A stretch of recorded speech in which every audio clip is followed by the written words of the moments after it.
Dans cette vidéo, je vais montrer comment faire un tableau de fréquences et diagramme à bande pour comparer plusieurs catégories.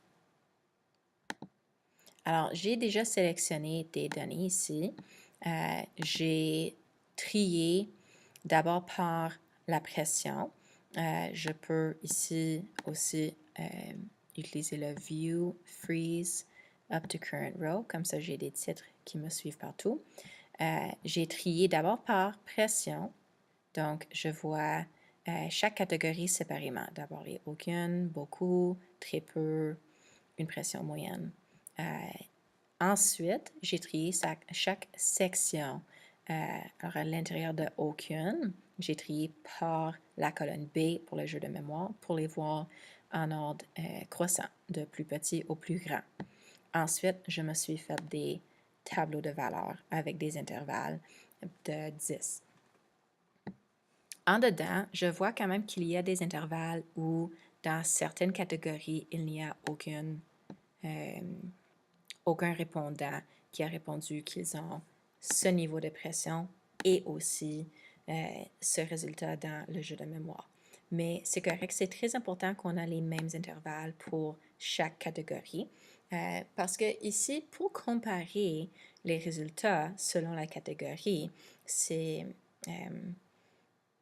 on va les mettre dans un gros tableau de fréquences.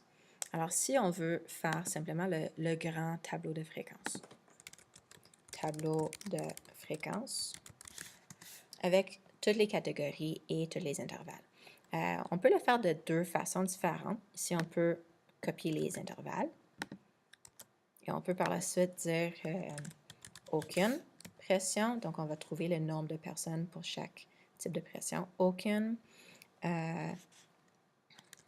très peu, pression moyenne et beaucoup de pression. Ce sont les catégories qu'on a eues. Ensuite, je peux copier et coller les données que j'ai trouvées. Quand j'ai compté mes valeurs, j'ai utilisé quelques formules. Si je fais simplement copier et coller, ça va essayer de se référer à d'autres colonnes. Comme ici, c'était une référence à la colonne 1, 2, 3, 4 à gauche, 4 places à gauche.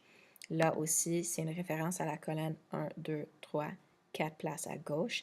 Donc, ça compte différentes choses. Ce n'est pas ça que je veux. Je vais alors faire copie. Et ensuite, quand je fais paste pour coller, je vais faire un paste spécial pour seulement les valeurs. Paste values only. Comme ça, c'est vraiment les mêmes chiffres. En bas, je trouve pour beaucoup de pression, copie, beaucoup. Je vais aller edit, paste spécial, paste values only. C'est ça. Très peu, copy, très peu, edit, paste special, paste values only. C'est ça, pression moyenne en bas, copy,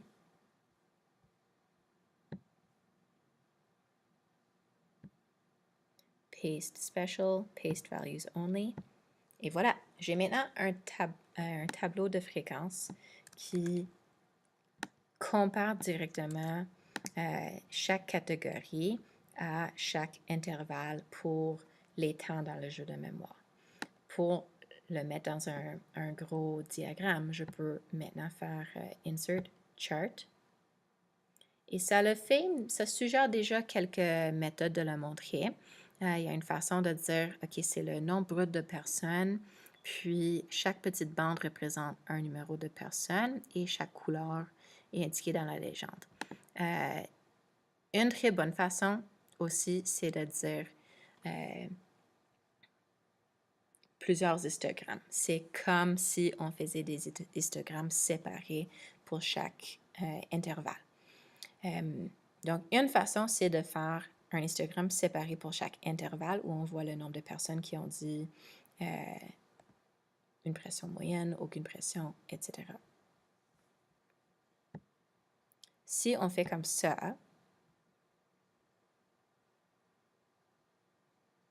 on peut changer les titres, l'axe horizontal et temps en secondes, l'axe vertical et nombre de personnes. Le titre peut être, par exemple, la pression scolaire en fonction du temps de réussite à un jeu de mémoire. En fonction, ici, on peut également dire selon le temps de réussite à un jeu de mémoire. C'est bien d'avoir des lignes qui donnent plus de précision. On va dire 10 lignes. Et c'est pas mal ça.